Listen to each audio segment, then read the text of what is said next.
కిచ్ కిచ్ కిచ్ కిచ్. ఆహా, ఎంత కమ్మగా పాడుతుంది కోయిల, గొంతు అద్భుతం. కోయిల మంచిగా పాడుతుంది, అంతకన్నా మంచిగా నేను నృత్యాలు చేశాను తెలుసా? అవును నిజమే, నువ్వు నృత్యాలు చేస్తావు. అది కాకుండా నీ అందమైన రంగుల శరీరం చూసిన కొద్దీ చూడబుద్ధి అవుతుంది. ఓ మనిషి, నన్ను కూడా చూడు, నేను కూడా అందంగానే ఉంటాను. నన్నైతే ఇంట్లోనే పెంచుకుంటాను. పూర్వం నాతోనే సమాచారాలు పంపించేవారు తెలుసా?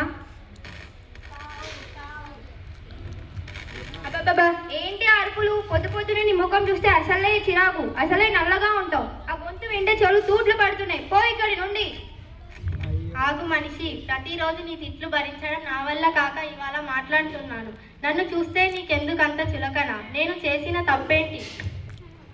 తప్పా తప్పున్నారా? నువ్వు అశుభానికి గుర్తు. ఎవరైనా చనిపోయినప్పుడు తప్ప నిన్నెవరూ కోరుకోరు. నీ రంగు, నీ రూపం అన్ని అసహ్యం. పో ఇక్కడి నుండి. వినడానికి విడ్డూరంగా ఉంది. నా రంగు నలుపు అని వెక్కిరిస్తున్నావు కదా? నువ్వు పూజించే విష్ణువు నలుపు కాదా? నీ జుట్టు నలుపు కాదా? నీ నీడ నలుపు కాదా? రంగులో ఏముంది మనిషి? గుణంలో ఉండాలి అసలైన అందం. గుణం గురించి నువ్వు మాట్లాడుతున్నావా? నువ్వు చెత్త నిండపోయిన చెత్త మొహం నాను. పో. అవును, నేను చెత్తను తింటాను, అందుకే నన్ను సహజ పారిశుద్ధ్య కార్మికుడు అంటారు. నేను మీ చుట్టూ ఉన్న కుళ్ళిన పదార్థాలను తిని మీ పరిసరాలను శుభ్రం చేయకపోతే ఇవాళ మీరు అనుభవిస్తున్న ఆరోగ్యం మీకు ఉండేది కాదు. నేను మీ మిత్రుడిని, కానీ నన్ను అంటరాని దానిలా చూస్తారు.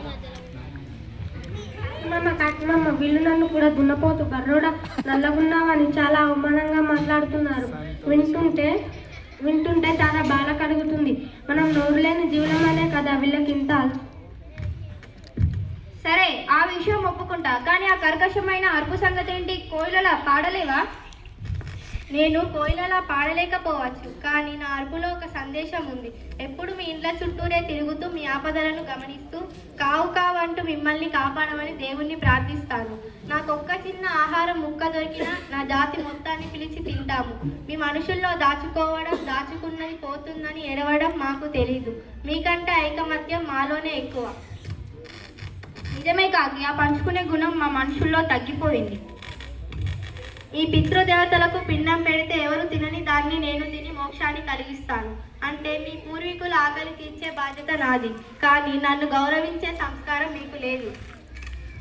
క్షమించు కాకి, నీలో ఇన్ని మంచి గుణాలు ఉన్నాయని ఎప్పుడూ ఆలోచించలేదు. కేవలం నీ రంగు, రూపాన్ని చూసి అసహించుకున్నాం. ఈరోజు మా మనుషుల కళ్ళు తెరిపించావు. క్షమించు కాకి. సంతోషం. ప్రతి ప్రాణికి ప్రకృతిలో ఒక స్థానం ఉంది. ఎవరిని చులకనగా చూడవద్దు. రేపటి నుండి నేను అరిచినప్పుడు అది గొడవలా కాకుండా ఒక స్నేహితుని పిలుపులా భావించు. మనిషి, మీరు మాలో కొన్ని జీవులను ఆదరించి కొన్నిటిని అసహించుకోవడం మంచిది కాదు. ప్రతి ప్రాణిని కూడా వాటి రంగు, గొంతు, రూపు ఆధారంగా కాకుండా వాటిలోని ప్రత్యేక గుణాల ఆధారంగా గౌరవించాలి. ఈ సృష్టిలో ప్రతి ప్రాణి సమానమే. తెలుసుకోండి. మీరు మారతారని మేము ఆశిస్తున్నాం.